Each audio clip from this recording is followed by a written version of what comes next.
Hello everyone, this is Tom Fox, and welcome to Day 6 of 30 Days to a Better Compliance Program. Hello everyone, this is Tom Fox. I'm the Compliance Evangelist. I would like to welcome you to an exciting new series I'm putting on each month in 2017. In the month of January, I'm going to go through 30 days to a better compliance program. So each day I will detail some part of a compliance program that you can utilize to help you improve to have a best practices compliance program for 2017.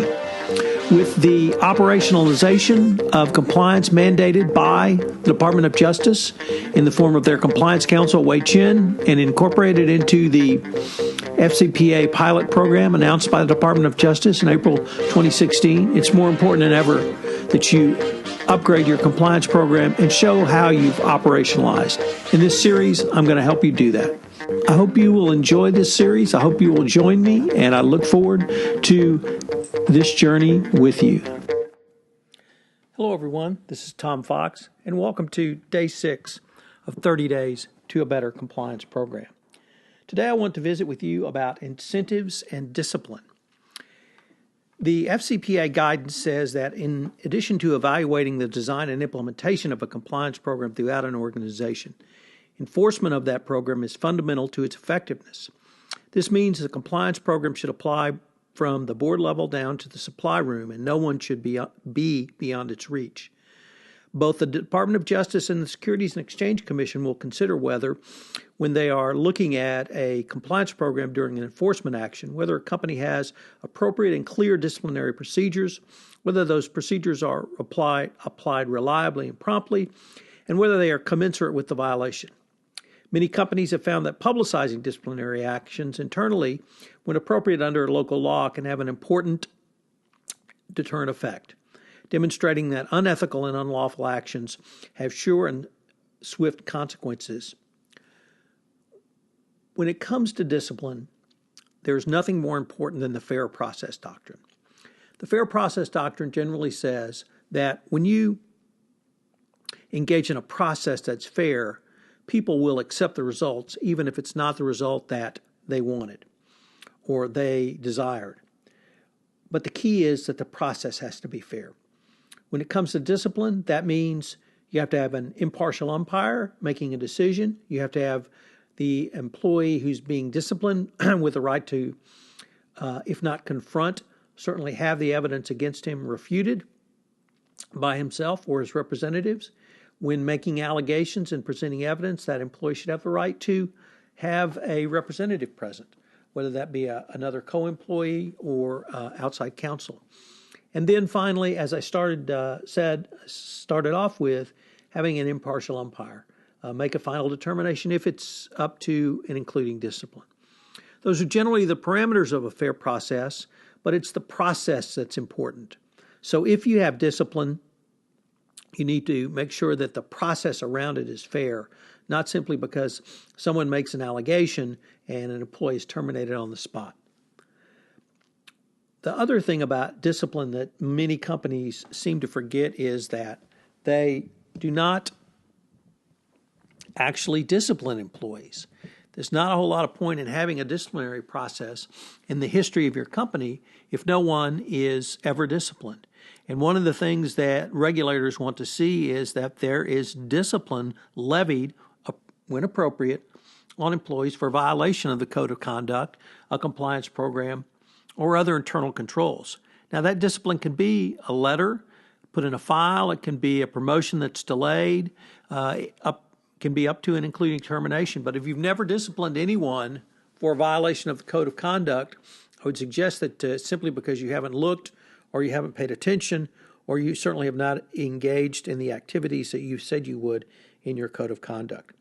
So you've got to have discipline. It's got to be fair, and it has to be administered as well. Now let me turn to compliance program incentives. This, for some reason, gives compliance practitioners a lot of trouble. First of all, around incentives is the question of what should be rewarded and how should it be measured. Well, the first thing is that there are many subjective measurements around employee activities which go into a calculation for a year-end discretionary bonus or other incentive forms of compensation. So having a 5, 10, or even 20% dedicated to compliance is not something that's unreasonable. It could be whether they've had their training. It could be whether they've had a clean slate in terms of no violations of the Code of Conduct or your FCPA compliance program or any other of your compliance programs. But if you want to put some specific metrics in place, you could require them to do such things as senior management, obviously lead by example, and how much time do they commit to compliance, whether they facilitate and proactively practice in day-to-day activities for key compliance constituencies, whether senior management gives specific support initiatives to specific support for initiatives to the to the CCO and compliance function. For middle management, how about the demonstration, facilitation, and proactive practice in day-to-day key compliance activities? Specific support for initiatives from the compliance function. Some sort of written communication which communicates cascading down from middle management the requirement that companies do business ethically and in compliance with the company's code of conduct and all laws. Requirements that third parties report to you timely compliance training. If any investigations take place, that there be full protocols cooperated with during the investigation. That your management team meets with the chief compliance officer or other representative from the compliance program. Identify instances of noncompliance and support compliance monitoring and reporting. How about partnering with compliance and resolving compliance issues? Specifically for business development or company sales representatives, certify that all employees and agents and contractors have all required training and that all expenses are properly accounted for. There's another area that I think is becoming more important, and that's in the area of promotions. Obviously, employees who are promoted up to senior management should receive additional scrutiny. But how about taking a look at them from the compliance perspective? It's not simply that they did not engage in a violation, but what have they proactively done for your corporate compliance program? One company I know has a rotation of senior managers or those below the executive leadership team through compliance. And they're given a 6-month assignment where they're given one major project within compliance. This is important because it gives exposure to the senior manager around compliance, and then it gives the compliance department exposure to the senior manager. So how about having the senior manager come in and do a regular rotation through compliance with a specific project? He could be evaluated for further promotion along these lines. Also, what about having your compliance department employees seconded out to business units? This can be an important utilization of the tools to get the compliance function burned into the DNA of your company. It also gives the compliance functionary who is seconded to the business unit greater exposure to what actually goes on the field, and hopefully will bring back information to you which allows you to enhance your compliance program going forward. So the use of promotions, I think, is really something that has not been as fully explored as it could have been within the compliance function, but it's something that you can utilize going forward.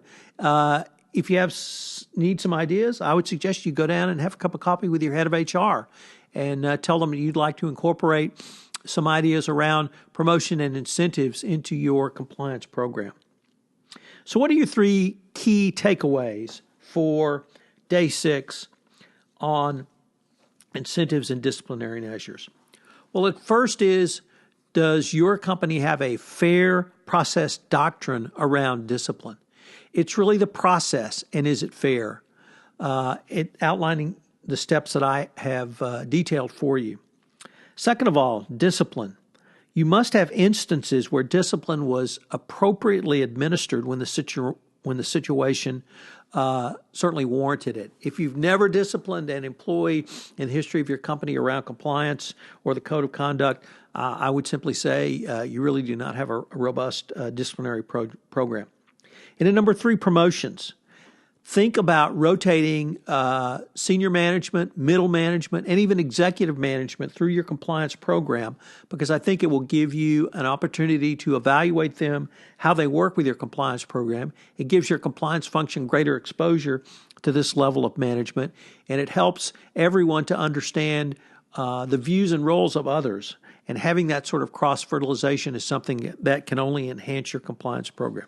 This is Tom Fox. Thank you very much for listening to Day 6 of 30 Days to a Better Compliance Program. Hello, everyone. This is Tom Fox again. I'd like to thank you for listening to Day 6 of 30 Days to a Better Compliance Program. If you'd like more information on the carrots and sticks issue as it relates to compliance, I would invite you to check out my book, Doing Compliance, which is available through Compliance Week. Also, if you would rate this podcast, if you're listening on iTunes, I would greatly appreciate it, as it would help our rankings. Finally, if you have any questions, you can contact me at tfox@tfoxlaw.com. This is Tom Fox, and I hope you'll tune in to Day 7, 30 Days to a Better Compliance Program.